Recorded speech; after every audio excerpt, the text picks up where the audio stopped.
E aí, gente? Esse é mais um Café do Art Folk. Vai um cafezinho?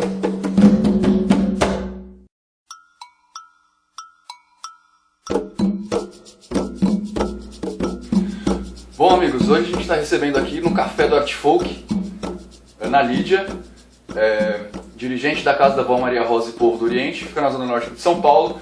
Eu vou colocar para vocês os dados aqui embaixo na descrição do vídeo para quem se interessar, e mais pra frente a gente vai falar um pouquinho sobre a casa, né? Antes da gente começar, na verdade é a introdução do nosso vídeo, fala um pouquinho sobre o seu começo na Umbanda. Primeiramente, olá. Muito obrigada, né, por me receber. Bom, o meu começo na Umbanda foi quando eu tinha uns 9 anos de idade.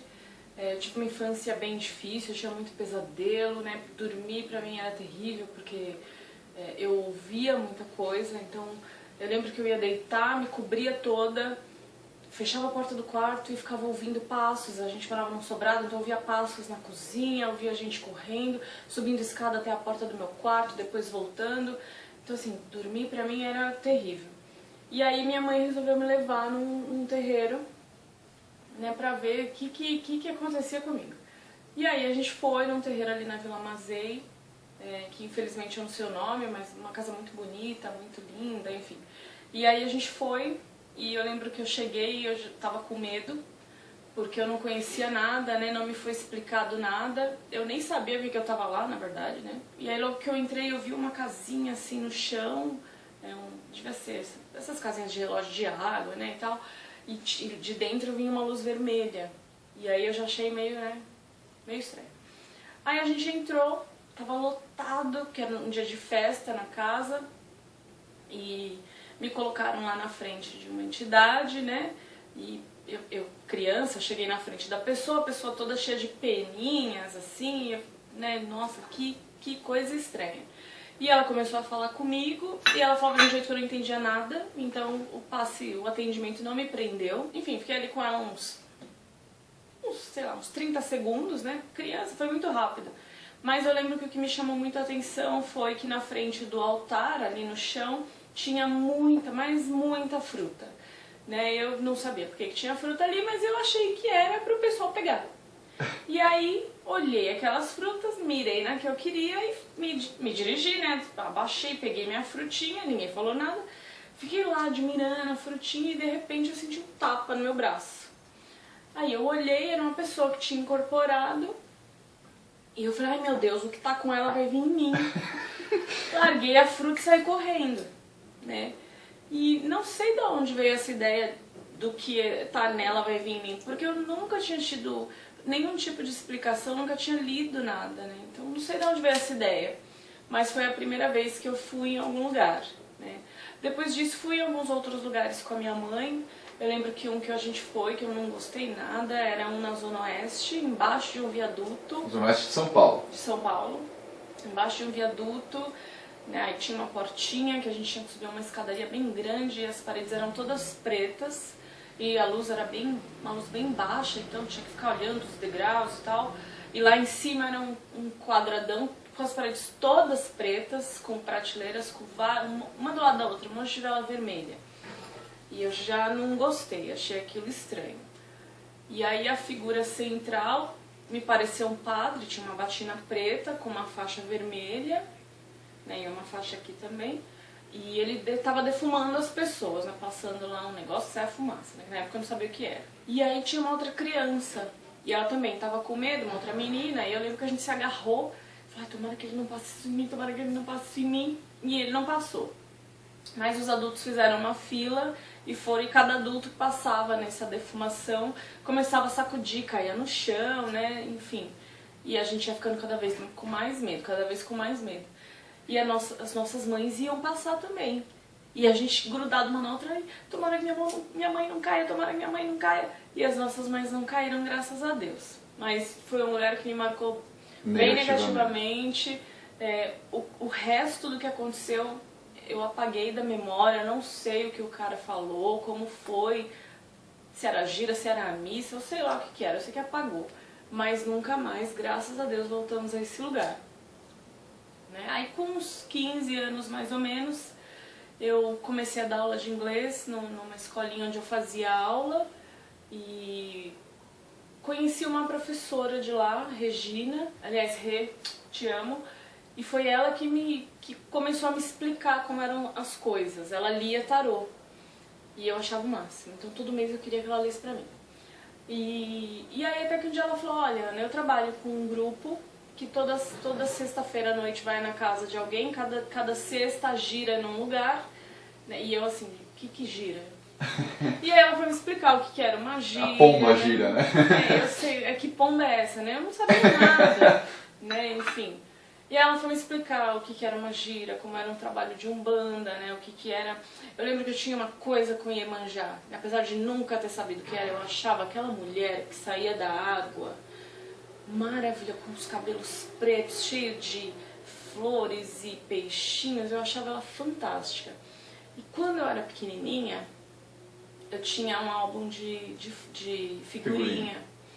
E eu lembro que o dinheiro na nossa casa ele era bem contadinho, assim, pra comida e tal. Então, muito dificilmente minha mãe conseguia me comprar um pacotinho de figurinha. Mas eu lembro que tinha uma casa de umbanda ali perto e minha mãe sempre ia, pelo menos uma vez por semana, comprar vela, essas coisas. E aí toda vez que ela falava, Ana, vamos lá na casa de umbanda, eu ia e rezava antes. Eu falava, Iemanjá, por favor, eu vou pôr uma moedinha no seu pratinho, você faz minha mãe comprar figurinha pra mim? E toda vez que a gente voltava da casa de umbanda, minha mãe parava na banca e me comprava um pacotinho, nem que fosse um. Então eu liguei uma coisa com a outra. Então Iemanjá pra mim sempre foi assim, fantástica, né? Era uma figura a qual eu recorria, pequenininha, né? Eu rezava pra ela, né? Pra moça do mar, que eu também não sabia o nome dela. Então, e aí quando a Regina começou a me explicar, isso foi me encantando. E foi aí que eu resolvi, né, que falei, eu acho que eu quero seguir por aí. Eu gostei, acho que eu quero seguir por aí. E, enfim, aí com uns 18, 19, eu tive uma adolescência também, né, eu era uma aborrecente, né, eu dava trabalho para os meus pais, coitados, né, mas enfim. E até que eu trabalhava na TAM, então eu tinha passagem de graça para onde eu quisesse. Então eu tinha umas escalas bem difíceis, então quando eu não estava trabalhando, eu estava viajando. E não queria saber de ir para casa. Eu só ia para casa levar roupa para minha mãe lavar, coitada. E aí a minha mãe sentia esse afastamento, né, e tinha muito medo que eu me envolvesse com droga, né, porque uma menina, 18 anos, eu já me sustentava, né, pro que eu queria, né? Então roupa, sapato, maquiagem, cabeleireiro, essas coisas eu me sustentava. Pagava meus estudos, enfim, comprei meu carro. Então você imagina, 18 anos com um carro na mão, né? E aí minha mãe tava com muito medo, obviamente. E aí uma vizinha, ela conversando, a vizinha falou, eu frequento uma casa, você não quer ir lá, Celina? Ah, tá bom, eu vou. Ana, eu tô indo numa casa assim, você não quer ir? Que eu ir num terreiro? Você tá louca, né, mãe? Eu vou acordar de manhã no sábado pra ir no terreiro? Eu quero sair na sexta, eu quero ir pra balada, né? Eu quero viajar, enfim. Até que um dia eu tive uma folga no trabalho e a minha mãe falou, eu tô indo, vou lá amanhã, você quer ir? Ai, tá bom, vai, vamos.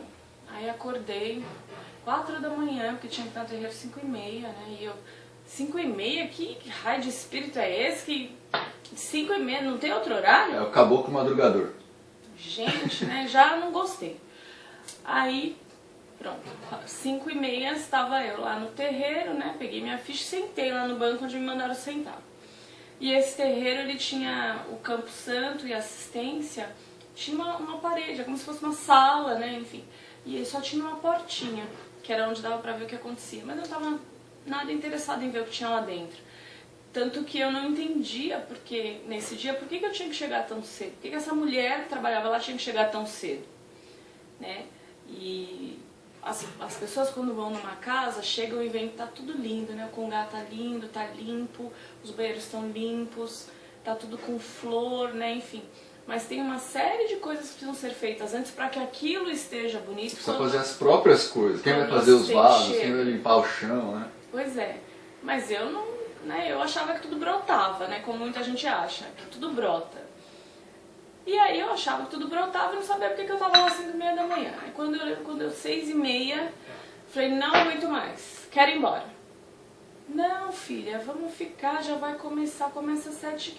Não, eu não quero, eu quero ir embora. E eu lembro que ela tá bom, né? Mãe boazinha, tá bom, então vamos. E a gente levantou juntas. E aí eu vi um trrr. Falei, gente, que barulho é esse? E eu lembro que eu já tinha ouvido aquele barulho quando eu tinha uns 7, 8 anos e a gente tava na praia. Eu lembro que a gente foi passar o Réveillon na praia com os amigos da minha mãe. E a gente tava lá se dirigindo pra praia, já dia 31, com a rosinha na mão e tal. E eu ouvi um barulho muito parecido. E quanto mais a gente se aproximava da praia, mais aquele barulho me entorpecia, mais eu... E eu lembro que quando a gente chegou na praia, tinha vários núcleos de terreiros fazendo lá, que eu não conhecia, fazendo esse barulho, né? Que no dia eu não conseguia distinguir, porque eram muitos fazendo, né, esse barulho, cantando lá suas músicas, não dava pra distinguir. Eu lembro que eu coloquei o pé na areia e já comecei a sentir um negócio. Mãe, eu tô passando mal, mãe. Mãe, vamos voltar pro apartamento? Mas tá passando mal com o quê, menina? Ai, eu não sei, mãe, esse barulho. Eu não acredito que eu vou ter que passar o Réveillon dentro do apartamento, porque a gente não vai conseguir passar na praia. E a gente teve que voltar, tadinha da minha mãe, porque eu não conseguia ficar na praia, que aquele barulho... E aí foi o mesmo que eu ouvi nesse terreiro, muitos anos depois. Só que nesse dia, ao invés de eu ficar, né, eu paralisei. Falei, nossa, que barulho interessante, vou ficar. Aí sentei de novo, aí fiquei ali ligada, né, tentando ver o que estava acontecendo. Aí que eu vi que lá dentro do avião tinha muita gente, todos de branco e tal. Aí quando deu umas 7h15 de novo, e aí passou um monte de gente vestido de branco, umas mulheres que pareciam aquelas noivinhas de bolo de noiva, com aqueles vestidinhos e tal, uma gracinha. Passando, entrando e tal, todo mundo... Aí começaram a cantar, né? E aí eu já sabia que a música do mar era Iemanjá, né? Que eu adorava. E aí começaram, eu sou filho de Iabá, Iabá é minha mãe. E eu sei lá quem era Iabá, mas aquilo... Nossa, aquela música na hora me deu um negócio assim que me conquistou. Essa música é pra Iemanjá. Nessa casa eles cantavam essa música pra Iemanjá. É de Iemanjá. E aí eu falei, não, vou ficar, quero ver como é, enfim. Aí, na hora do atendimento eu entrei e fui... E aí que eu vi que era uma gira de criança, né? Eu não sabia na Umbanda que tinha essas coisas. A Regina tinha me explicado sobre o orixá, sobre os mais famosos, né? Ogum, Oxóssi, Iemanjá, Oxum, Oxalá, enfim. Mas eu não sabia que tinha caboclo, criança, preto velho, né? Enfim. Aí quando eu entrei, dei de cara com uma mulher de uma certa idade cheia de chupeta. Eu esperava encontrar alguém cheio de peninha, porque eu já tinha visto. Vi alguém cheio de chupeta, com um bonezinho. Eu falei, o que é isso, gente? Né? E eu tinha ido, não porque eu queria agradar minha mãe, aborrecente. Eu tinha ido porque eu tinha tido uma desilusão amorosa. Eu tava super chateada. Ai, vamos, vai. Foi pela dor. Fui pela dor, né? Que é o mais comum. E aí, cheguei na frente dessa criança, né? O Serginho, um fofo. E aí eu falei, bom, pensei, tô na frente de uma criança, ele não vai conseguir me ajudar no meu problema, né? Uma criança não vai conseguir falar comigo de relacionamento. Mas não falei nada. E aí ele virou e falou, titia, você tá com dor no coração, né? Você tá com um problema amoroso. Você acha que só porque eu sou criança eu não sei falar de amor? Eu não sei falar de sexo? Você tá muito enganada, titia. E aí, pô, ele descobriu que eu tava pensando aquilo, derrubou todo o preconceito que eu tinha. E aí eu consegui conversar com ele, né? E acho que as pessoas têm isso com criança. Acha que porque o espírito tá ali se mostrando como uma criança, ele não vai conseguir te ajudar no que quer que seja. Muito pelo contrário, guia é guia, né? Enfim. E aí, na hora de dar tchau, titia, aí eu comecei a chorar, que nem uma louca. Não tava entendendo nada, e ele virou e falou, tem criança aí, né, titia? E eu, será que eu vou ficar grávida? Ai, meu Jesus Cristo.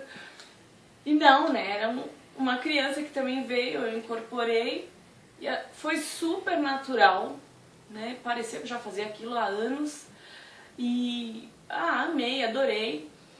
Então tá bom, então agora sim, né, tia, agora tchau, né? E aí fui pra assistência, voltei pro meu lugar e aí tava esperando minha mãe sair. Minha mãe saiu, vamos embora. Não, quero ficar, quero ver até o fim. Aí saiu uma mulher com uma cesta de vinho cheia de doce. Quer um doce? Quero, né? Peguei um suspiro, pus na boca, incorporei de novo na assistência. Aí todo mundo me olhando com aquela cara, né? E eu lá, toda animadinha, né? Numa animação que eu nunca tinha tido na minha vida. Aí me levaram pra dentro de novo, pro mesmo guia que tinha me atendido. Foi uma incorporação consciente? Sim, consciente. A todo momento eu sabia o que estava acontecendo. Mas se eu te disser que eu não tinha controle, é mentira, eu tinha. Mas eu não queria ter. Você se deixou levar pela influência do guia? Muito. Aí voltei e fiquei, aí o guia falou, então põe uma sentadinha aqui do meu lado que eu tenho outras pessoas para atender. E eu fiquei ali sentada do ladinho dele, comendo doce, incorporada, até a gira acabar. Então assim, amei. Aí no primeiro dia que eu fui, essa casa tinha tem uma série de regras, então uma delas é que a primeira vez que a pessoa vai, ela não incorpora, nem é convidada para entrar na casa, ela precisa ter uma frequência, né? E no primeiro dia que eu fui já falaram, olha, titia, você tem mediunidade, você precisa trabalhar, você quer trabalhar aqui com a gente? Então no primeiro dia eu já fui convidada. E sim, quero, eu nem sabia quero trabalhar, e aí a partir desse dia eu não saí mais. Tá, então você teve esse seu começo, né, que você começou a incorporar nessa casa, foi apresentada a Umbanda, aí você passou por um tempo de trabalho, 4 dos quais eu participei, né, junto com você, enfim, conhecendo também as coisas com você, e aí você teve a ordem de abrir a sua casa. Sim. Como é que foi pra você esse momento? A partir do momento que você falou assim, eu vou abrir a minha casa, a cabocla chegou pra você e falou assim, você tem a ordem de abrir sua casa, como é que foi isso pra você? Foi mágico. Na verdade era uma coisa que eu queria muito, que eu sempre quis, né? Então eu entrei nessa casa, fiquei lá os 3 anos de desenvolvimento que eles têm, e aí eu, a partir do 3º ano, tive a ordem de trabalho, onde eu podia trabalhar incorporado atendendo as pessoas. Fiquei 7 anos nesse trabalho, os últimos 3 eu fiquei trabalhando cantando, então eu ficava com as ogãs cantando e tal. E aí nesse período todo eu pude aprender muito observando, né? Eu acho que muito do que a gente pode aprender numa casa está debaixo dos olhos da gente. É só a gente observar. Muita gente acha que o desenvolvimento tem que ser feito pela mãozinha, olha isso aqui, não é. Se você observar, você aprende muito. E foi o que eu fiz, especialmente nesses últimos 3 anos, onde eu trabalhava material, então eu podia ver tudo que estava acontecendo, né? Eu estava ali do lado do dirigente vendo tudo. Então pra mim foi fantástico. Durante o tempo que eu fiquei nessa casa, eu nunca fiz nenhum curso fora. Eu achava desleal com o meu dirigente, né? Então, o que eu pude absorver aí, eu absorvi. O que eu pude observar, eu observei. Então, eu procurava participar de todos os trabalhos que tinha, qualquer que fosse o horário, porque eu queria aprender. E aí, sim, o meu guia veio, a Jurema veio, conversou, avisou o dirigente, né?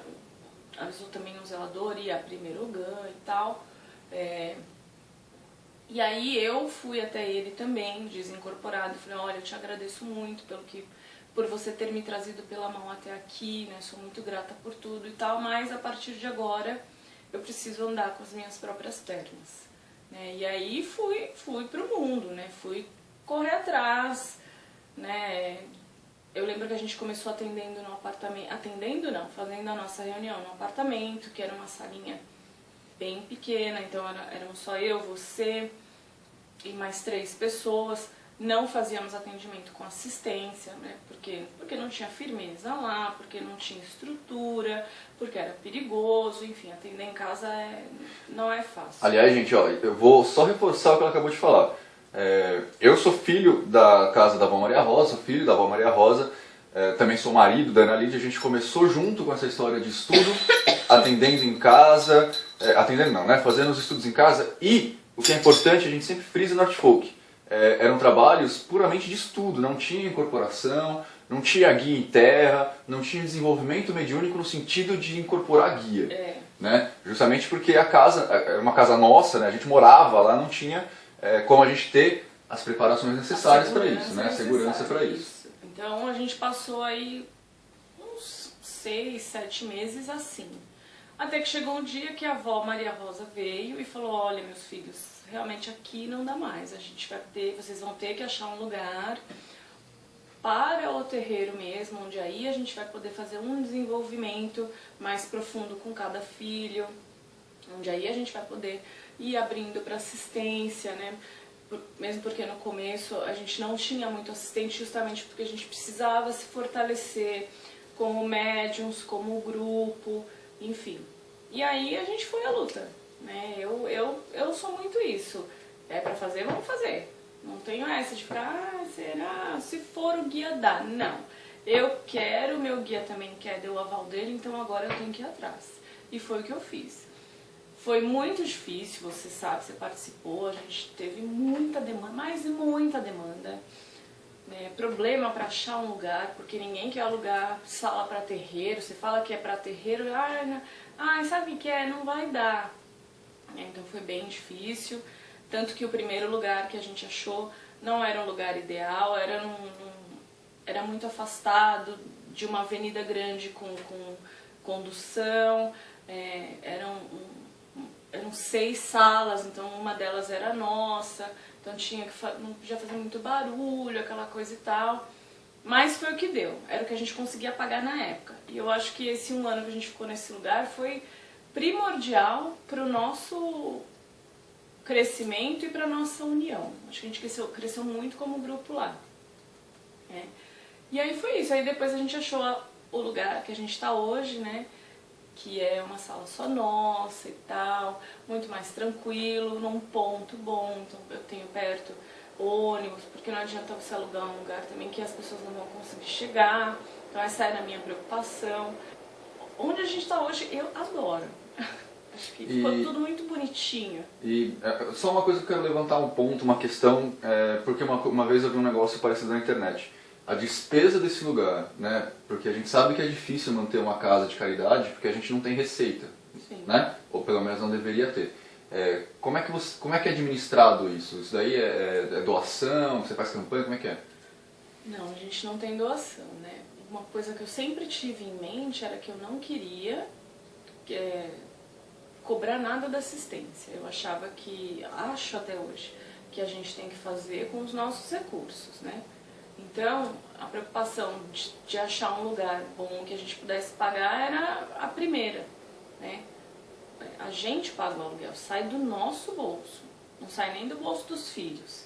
Os filhos que estão com a gente pagam as velas, né? Uma água, uma luz, pagam a mensalidade, a gente faz um rateio. Mas o aluguel do lugar, quem paga somos nós.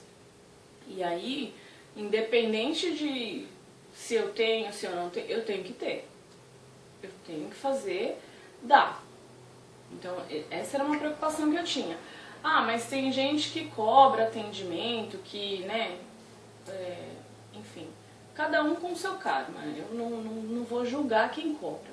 Eu não gostaria de cobrar. Eu rezo muito para Deus para não me dar essa aprovação na qual eu não tenha como me sustentar, eu não tenha como ter outro tipo de recurso financeiro e tenha que viver da minha mediunidade. Vai ser muito triste se isso acontecer. Uhum. Mas... E me diz uma coisa, pra você o que é um médium ruim? Eu não digo ruim, né? Porque eu acho que cada um tem o seu nível e a gente tem que estar preparado para lidar com qualquer tipo de pessoa, mas... É bem difícil você lidar com aquele médium que chega coitadinho, sabe? Então ele chega, ele vem de outra casa e já vem falando mal da casa que ele estava antes. Então ele chega, ele é ou injustiçado ou coitado, né? E se faz de vítima e vai conquistando as pessoas, mas quando na verdade ele não está afim do trabalho, ele está afim de causar, Então, né? um tipo de poder, né? Tipo a mediunidade mágica que se transforma em super-homem. E aí de repente ele é o mais prestativo, né? Ele é o mais simpático, e aí depois ele sai da sua casa falando mal. Isso é difícil, né? Lidar com alguém com uma falha de caráter tão grande. Mas faz parte. Né? Tá, e me diz uma outra coisa, que agora você falou dessa questão de sair da sua casa falando mal e tal. Muitas vezes alguns médiums procuram orientação sobre a Umbanda, enfim, sobre o trabalho mediúnico em outros lugares. Sim. né? O que você acha dessa relação? Não só da internet, mas também de conversar com outros dirigentes, conversar com, sei lá, com um amigo que conhece, enfim. O que você acha disso?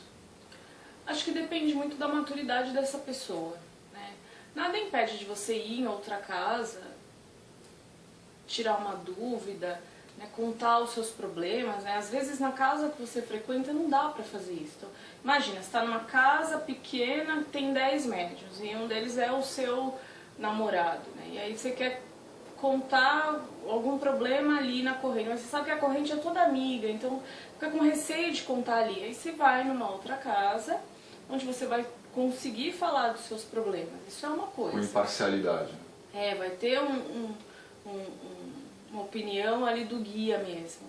Isso é uma coisa. Agora, outra coisa é a pessoa trabalha numa casa e aí fica pingando, né, buscando coisinhas para confrontar o dirigente. E isso eu acho complicado. Seja em outra casa, ou seja na internet, ou seja nos cursos que tem por aí. Uhum. Né? Então, ao invés da pessoa ir com a mente aberta num curso, por exemplo, sabendo que aquilo que a pessoa está ensinando muitas vezes não é o que o seu dirigente faz, isso não quer dizer que está errado, nem o seu dirigente, nem essa pessoa. Não, a pessoa vai para aprender, para achar que sabe, para chegar no dirigente e falar, não, mas tal coisa é assim. Eu sei que é assim, você está errado. Né? Assim, a troca de opiniões é sempre Sempre vale, eu bem-vinda, acho né? que tem O que que não ter. pode ter é o confronto. Eu acho que você Tem que ter, eu acho que os filhos têm que visitar outras casas, eles têm que conhecer. E principalmente eles têm que fazer amizade. E também eu acho que o importante é a maturidade que você falou, né? Porque eu acho que para você alcançar o nível de confiança suficiente para você entender que a Umbanda é feita de várias opiniões, ela demanda um certo tempo, né? Um certo tempo de trabalho até, né? E então, muita gente vai com sede ao pote, né? Acabou de começar, já quer saber de tudo. Não, É aprender a acha fazer que as sabe perguntas, tudo. né? Já acha que sabe tudo. Esse é o problema, né? Não é por aí. Eu acho que tem sim. Tem que visitar outras casas. Óbvio, avise seu dirigente, né, na medida do possível, por uma questão de lealdade. Mas sim, faça amizade, visite outras casas, né? Nós mesmos temos amizade com outras pessoas, sempre tivemos, né? Por causa do Art Folk, a gente conheceu muitos dirigentes, né? Já visitamos muitas casas. Mas enquanto estávamos em outra casa, a gente sabia que o que os outros faziam era o trabalho dos outros. O trabalho da casa que a gente estava, por mais que eu tivesse, não concordasse, enfim, se eu estava naquela casa, era para seguir aquela casa. Não importa se eu não concordo com o que o dirigente está falando. Eu não estou lá, eu vou seguir o que está lá. Por isso eu não fiz nenhum curso, não busquei nenhuma outra fonte de informação enquanto eu estava lá. Porque eu achava desleal o meu dirigente. A partir do momento que eu saí, aí eu pude buscar, né, estreitar amizades. Tenho muitos professores amigos, mas que me ajudam se eu precisar, né, que eu posso recorrer, enfim. Eu acho que isso que é bonito. Assim como muitos recorrem a mim.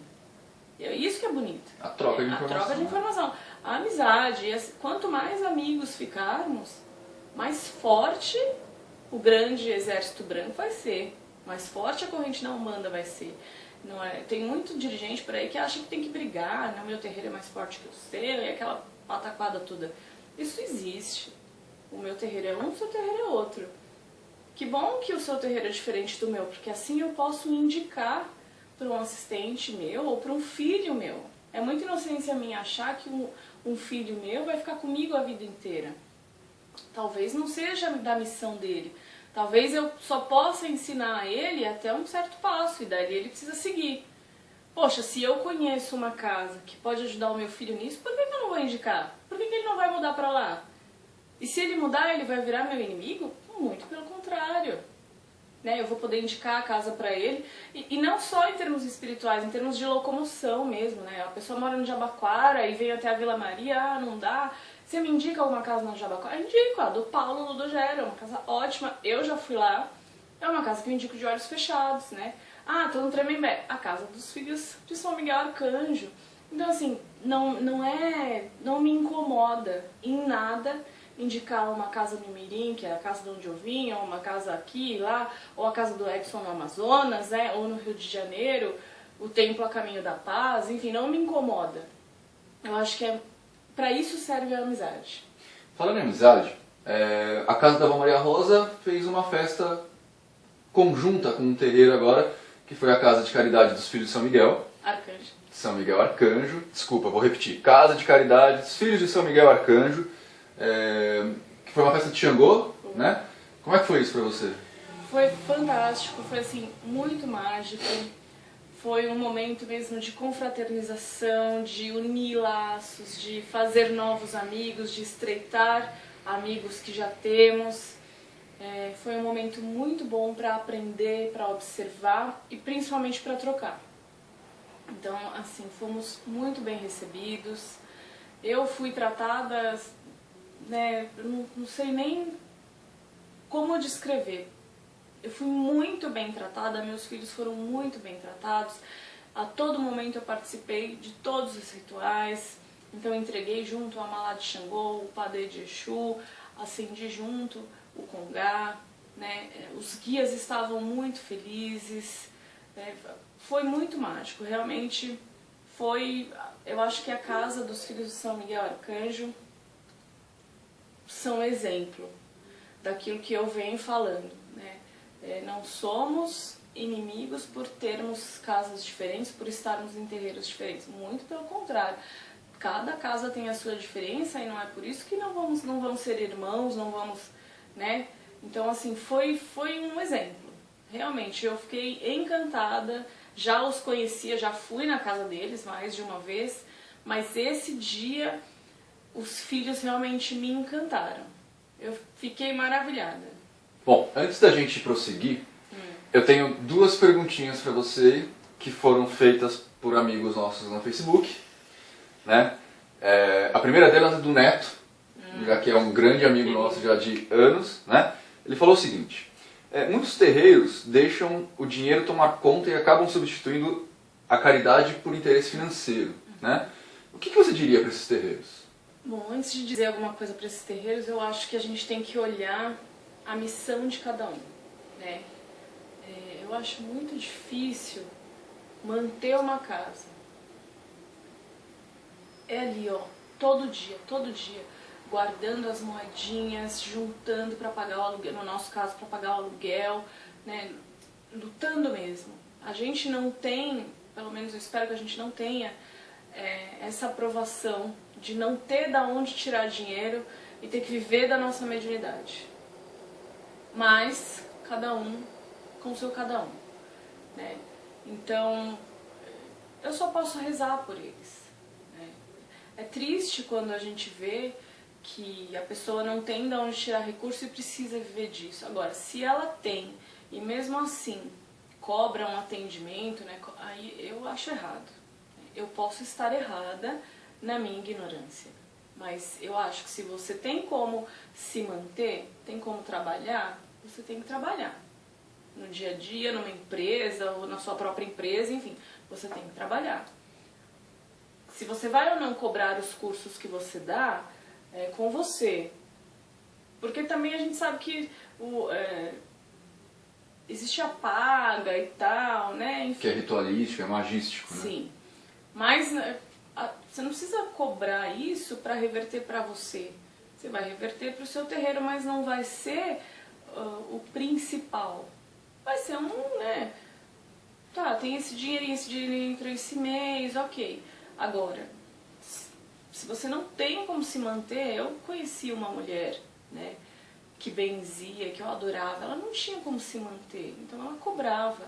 Mas assim, ela não tinha mesmo, ela não conseguia nem, por causa da saúde, ela tinha um problema na perna, ela não conseguia nem sair, fazer uma faxina, passar uma roupa, ela não tinha. Então ela cobrava.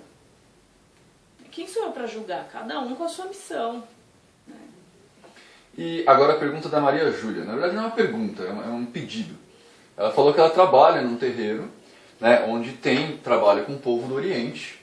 E ela pediu para você comentar como que é para você o trabalho com o povo do Oriente. Na nossa casa a gente tem uma gira específica com o povo do Oriente, que acontece uma vez por mês, onde, na verdade, para chegar nisso, os nossos médiuns passaram aí uns 2 anos estudando, a gente estudou muito, reiki, cromoterapia, toque quântico, enfim, uma série de coisas para hoje podermos estar aptos para trabalhar com isso, né? Então, essa parte de estudo, de saúde, enfim, entra na corrente do Oriente, do povo do Oriente, que são os grandes médicos, os grandes mestres do espaço e a corrente médica do espaço.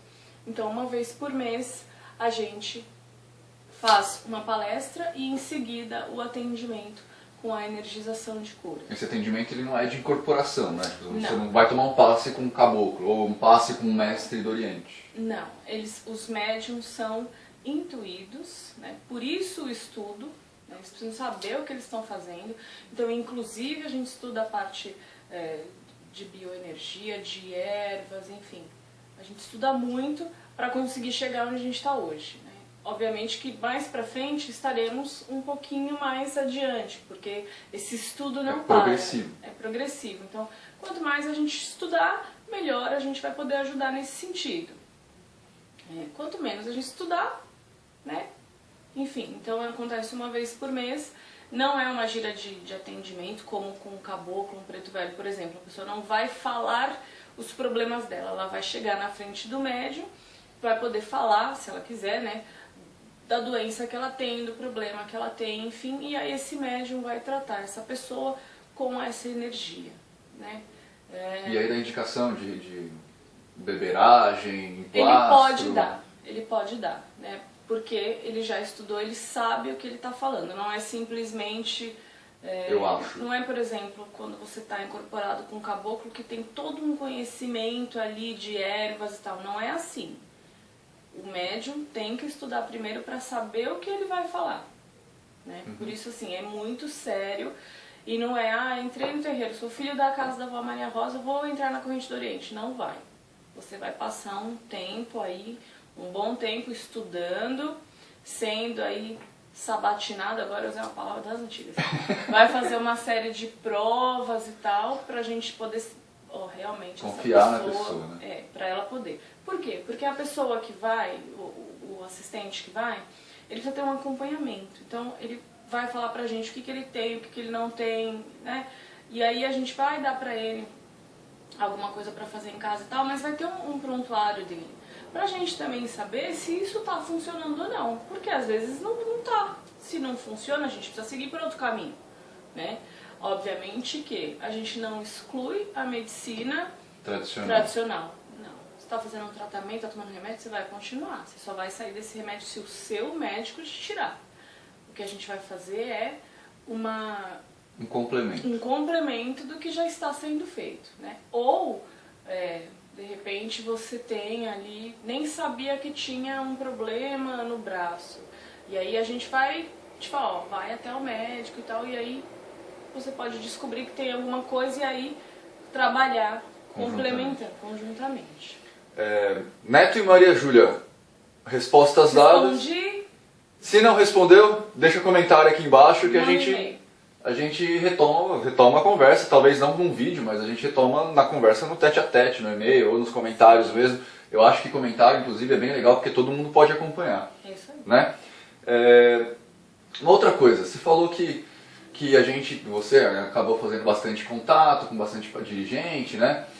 Por causa do Artfoc. Não só dirigente, mas com muita médium, gente, né? Muita gente, médium, nesses contatos, você percebeu bastante diferença entre ritos? Sim.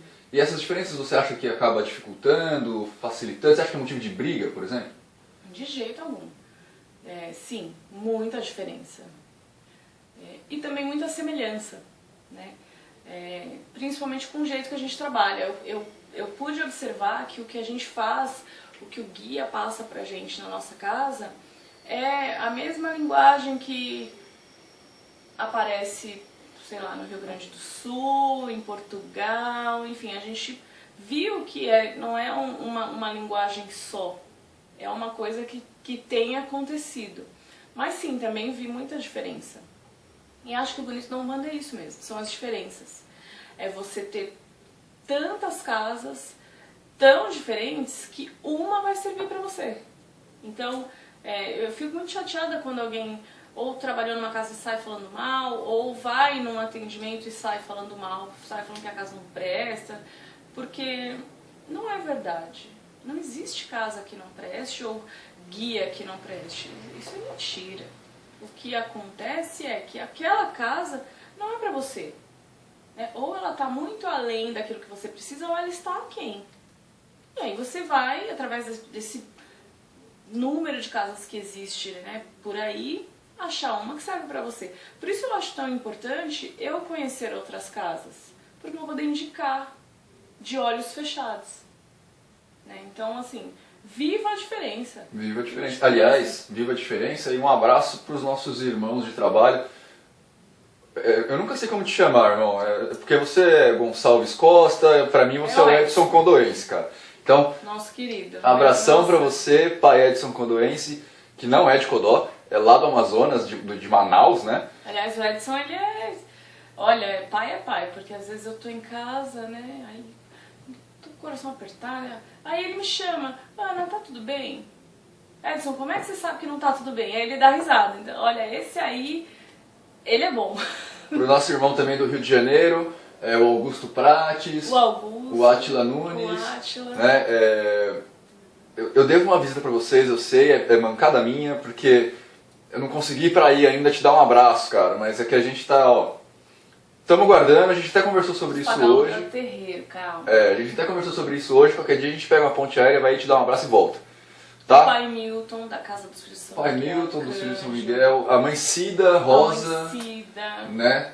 Quem mais que... O pai Celso, que foi quem me iniciou, Pai né? Por que não Celso, também? Ele sim. foi um grande professor, um grande mestre para mim no começo da minha jornada, para vocês verem como é importante ter essa multiculturalidade, né? Esse monte de línguas falando diferente e você, lógico, pegando o que te importa, o que te interessa e o que vai te acrescentar ali na frente, né?